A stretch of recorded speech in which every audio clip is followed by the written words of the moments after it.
So hello everyone, कैसे हैं आप सभी। आई होप आप लोग बहुत ही अच्छे होंगे। तो कल हम लोग देख रहे थे कि हेल्थ प्रमोशन में जो मेंटल हेल्थ का पोर्शन है उसमें फ़र्स्ट यूनिट को पूरा देख चुके थे। बस थोड़ी ही चीज़ें और थी जो कि हमें देखनी है, वो भी एक हेडिंग बस।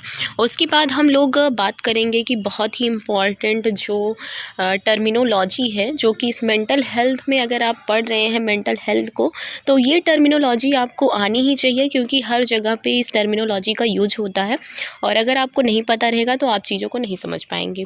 तो सबसे पहले हम लोग क्या करते हैं कि ये जो थोड़ा सा बचा था उसको पढ़ लेंगे, फिर उसके बाद हम इस टर्मिनोलॉजी को भी पढ़ते हैं और अच्छे तरीके से आपको बताएंगे। तो लास्ट क्या बचा था फर्स्ट यूनिट में कि development task of difference age group, विभिन्न आयु में विकासात्मक परिवर्तन क्या होते हैं। तो शारीरिक वृद्धि के साथ साथ बच्चों में कई कार्य कुशलताएं विकसित हो जाती हैं, जैसे कि पढ़ना, लिखना, गिनना और समाज के प्रति अच्छा एवं रूखा शारीरिक वृद्धि पोषण पर्यावरण एवं अनुवांशिकी पहलू पर निर्भर रहती है।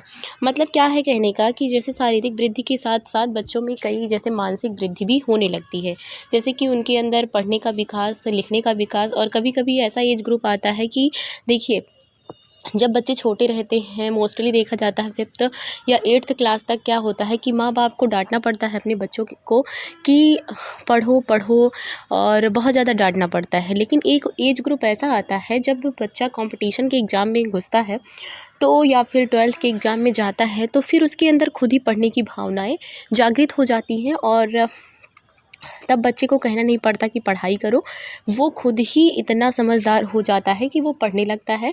और अगर घर वाले कहेंगे भी कि अब रहने तो बहुत पढ़ चुके, थोड़ा रिलैक्स भी हो जाओ, तो भी बच्चा रुकता नहीं है।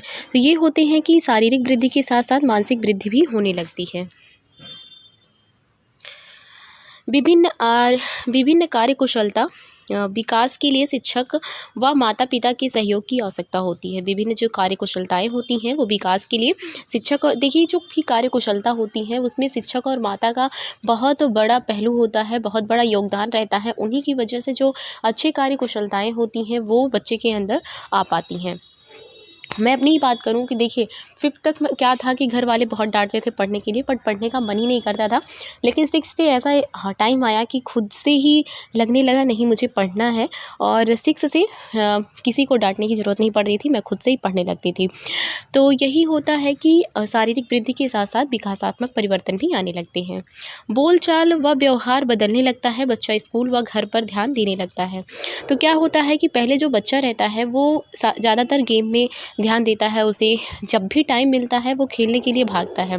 लेकिन फिर एक टाइम ऐसा आता है जब बच्चा सिर्फ अपने स्कूल से घर, घर से स्कूल पर ही ध्यान दे पाता है। समूहों के सदस्यों के साथ संप्रेषण से ज्ञान व समझ आता है। लड़की लड़कियों में सीखने में भिन्नता होती है। बारीकी कार्य की कुशलता लड़कियों में शीघ्र आती है, जबकि लड़कों में भारी कार्य करने की क्षमता होती है। अच्छा, आप देखते होंगे बच्चों में क्या होता है कि जो लड़कियां होती हैं वो गुड्डी का खेल खेलती हैं ना, बचपन से ही। लेकिन उनको कोई सिखाया नहीं रहता कि तुम्हें शादी करनी है या फिर तुम्हें गुड्डी और गुड्डे का खेल खेलना है। बट फिर भी क्या होता है कि लड़कियां जब भी टाइम पाती हैं तो वो गुड्डे का खेल खेलती हैं, और वहीं जब लड़के टाइम पाते हैं तो वो मैदान में जाकर कहीं गुल्ली डंडा खेलेंगे, कहीं कबड्डी खेलेंगे। तो ये सब खेल को खेलते हैं। तो और जो भी कार्य होता है लड़कियां बड़ी बारीकी से करती हैं बचपन से ही, और लड़के जो होते हैं उनको अगर कह दो कि गाड़ी वाड़ी वाला काम, खूब बड़ी भारी गाड़ी, अभी वीडियो में ही आजकल आप देखते होंगे, तो जो बच्चियां होती हैं, जो छोटी छोटी लड़कियां होती हैं, वो लोग डॉल वाले गेम देखेंगी। लेकिन जो बच्चे होंगे वो मार धाड़ वाला या फिर ऐसे जो गाड़ी वाले गेम होंगे उन सबको देखते हैं। तो मतलब स्टार्टिंग से ही उनके अंदर भारी कार्य को करने की विकासात्मक परिवर्तन होते हैं। और आप देखते होंगे कि जो गांव में जाते होंगे तो भी बच्चे जो होते हैं, जो लड़के होते हैं, वो ज़्यादातर अपने पापा के साथ खेत में जाना पसंद करते हैं। वहीं जो लड़कियां होती हैं वो अपनी माता के साथ क्या करती हैं, रोटियां बनाने में ज़्यादा पसंद करती हैं। वो छोटी रहती हैं तब भी उनके अंदर ये कौशल विकास आ जाता है। बाल्यावस्था की अंतिम अवस्था में पहचान व मान्यता की खोज शुरू होती है। इसका मतलब यह है कि अन्य व्यक्तियों से नज़दीक संबंध के साथ साथ पृथक व्यक्तियों के रूप में वह कार्य करने में सक्षम रहता है। इसके लिए आत्मविश्वास की आवश्यकता होती है और उसमें आत्मविश्वास की भावना जागृत नहीं होती है। तो ये होता है कि विकासात्मक परिवर्तन एज के अकॉर्डिंग। अब हम देख लेते हैं टर्मिनोलॉजी जो हमें पढ़ना है। तो देखिए टर्मिनोलॉजी जो है, सबसे पहला हमारा टर्मिनोलॉजी है एमनेशिया। एमनेशिया का मतलब होता है कि जब, अगर आप ये टर्मिनोलॉजी यूज भी कर सकते हैं, अगर आपको कुछ याद नहीं आ रहा है तो आप ऐसा भी कर सकते हैं कि पता नहीं क्यों मुझे एमनेशिया फील हो रहा है। एमनेशिया मतलब होता है कुछ याद ना होना, मतलब स्मृति का लोप हो जाना। एनीडोनिया होता है जो कि सुख की अनुभूति ना होना। व्यक्ति को सुख तो रहता है लेकिन फिर भी उसे ऐसा फील होता है कि हमारे पास कुछ भी सुख नहीं है, उसे सुख की अनुभूति नहीं होती है, तो उसको हम एनीडोनिया कहते हैं। एक्नोजिया, इग्नोजिया मतलब क्या होता है कि वस्तुओं पहचानने में असमर्थ होना। कोई भी वस्तु है तो उसको पहचानने में अगर किसी के अंदर असमर्थता आ रही है तो इसको हम कहेंगे कि इसके अंदर एक्नोसिया हो गया है। एलेक्जिया, एलेक्जिया होता है पढ़ने में कठिनाई होना। मतलब कोई भी चीज़ आप पढ़ रहे हैं तो उसमें पढ़ नहीं पा रहे हैं, आपको पढ़ने में प्रॉब्लम हो रही है, तो उसको हम एलेक्जिया कहते हैं। एपैथी क्या होता है? एपैथी होता है भावना रुचि की अनुपस्थिति होना। मतलब आपका किसी भी चीज़ में इंटरेस्ट नहीं आ रहा है, कोई भी अच्छा कार्य हो रहा है बट फिर भी आपको उस चीज़ में इंटरेस्ट नहीं आ रहा है और आपकी भावनाएं कुछ जागृत नहीं हो रही हैं, तो होता है कि भावना रुचि की अनुपस्थिति होना। एनोरोक्सिया या नेवोजा, तो इसका होता है कि वज़न में अत्यधिक कमी आना। जब वज़न में बहुत ज़्यादा कमी आने लगती है तो उसको एनोरेक्सिया कहते हैं। तो इसमें क्या होता है कि अत्यधिक कमी हो जाती है, इसमें व्यक्ति को मोटा होने संबंधी तीव्र भय उत्पन्न हो जाता है, जो कि आजकल आप लोगों के अंदर भी रहता है कि आप लोगों को लगता है कि अगर कोई भी लड़की बहुत ज़्यादा मोटी रहती है तो उसको लगता है कि हम कम खाना खाएं जिससे हम और भी ज़्यादा मोटे ना हों। तो ये तो कॉमन सी बात है। नेक्स्ट क्या है? तो नेक्स्ट है कि ब्लोमिया नर्वोजा। तो इसमें क्या होता है कि व्यक्ति जो होता है वो अपनी क्षमता से अधिक खाता है और फिर उसके बाद क्या करता है, इंड्यूस्ड वोमिटिंग करता है। इंड्यूस्ड वोमिटिंग का मतलब है कि ना चाहते हुए भी अपने मुंह के अंदर उंगली को डालकर या फिर किसी भी तरीके से वो सोचता है कि जितना भी मैं खाना खाया हूँ उसको वोमिटिंग के थ्रू मैं बाहर कर दूँ। उसके अंदर ये भय रहता है कि मैं मोटा ना हो जाऊँ, तो क्या करता है वो व्यक्ति पहले तो खूब खा लेता है, टेस्ट के लिए वो सोचता है अब पाए हैं तो आज छोड़ेंगे नहीं, खा लेंगे, खा लेता है। उसके बाद क्या करता है कि उसके बाद वो वोमिटिंग के थ्रू बाहर निकाल देता है। उसका बस यही एक वो रहता है कि मुझे पूरा खाना है, चाहे जैसे ही टेस्ट को पूरा लेना है, बाद में वोमिटिंग ही क्यों ना करनी पड़े। और वो वोमिटिंग भी ऐसी नहीं होती, वो खुद से वोमिटिंग करता है, चाहे उंगली को डाल के चाहे किसी भी थ्रू करता है। डेल्यूजन क्या होता है? इस अवस्था में व्यक्ति कि मन में गलत अटल विश्वास होता है जिन्हें तर्कों के द्वारा बदला नहीं जा सकता। कोई भी ऐसा विश्वास आ जाता है, डेल्यूजन, एल्यूजन, ये सब भ्रमित होना, तो ये सब चीज़ें होती हैं जिसमें कि बच्चे जो होते हैं वो क्या होता है, बच्चे ही नहीं बड़ों में भी होता है, ऐसी बात नहीं है कि बच्चे में होता है।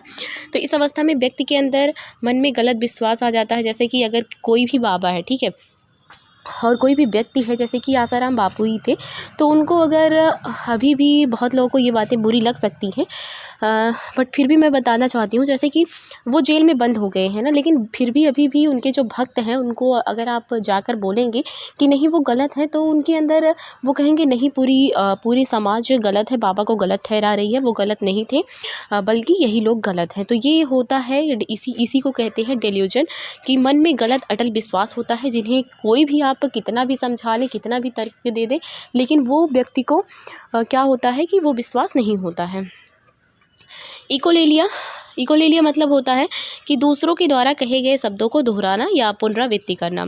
तो जैसे कि आप भी ये सब चीज़ें करते होंगे किसी को चिढ़ाने के लिए, जैसे कि अगर कोई बोलता है हेलो तो आप भी बोलते हैं हेलो, कोई कहता है क्या कर रही हो तो आप भी बोलते हैं क्या कर रही हो, मैं खाना बना रही हूँ तो आप भी कहेंगे मैं खाना बना रही हूँ।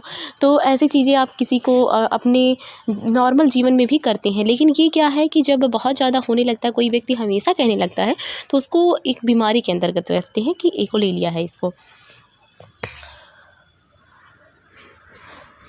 नेक्स्ट है कि म्यूटिज्म। तो म्यूटिज्म का अर्थ होता है कि चुप रहना। कोई कितना भी बोलता है लेकिन कोई भी व्यक्ति रहते हैं वो चुप रहते हैं, तो उसको म्यूटिज्म कहते हैं। फोबिया का मतलब क्या होता है कि फोबिया का मतलब होता है कि भय रखना। इसमें भी फोबिया में भी होता है हाइड्रोफोबिया। हाइड्रोफोबिया मतलब होता है कि जल से डर लगना।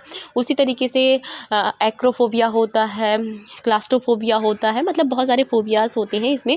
तो फोबिया को भी हम एक दिन देखेंगे, पूरी टर्मिनोलॉजी है इसकी भी 20-25 आते हैं, तो सारी फोबिया को देखेंगे। रखेंगे। सो आई होप आप लोगों को ये चीज़ें समझ में आई होंगी। और अगर इसमें बात करें कि क्वेश्चन किस तरीके से बन सकता है उसको भी जान लीजिए। तो इसमें क्वेश्चन जो है बनेगा कि मेंटल हेल्थ क्या होता है, इसकी परिभाषा दीजिए। और या फिर आ सकता है कि हेल्थ की परिभाषा दीजिए, हेल्थ की परिभाषा क्या होती है।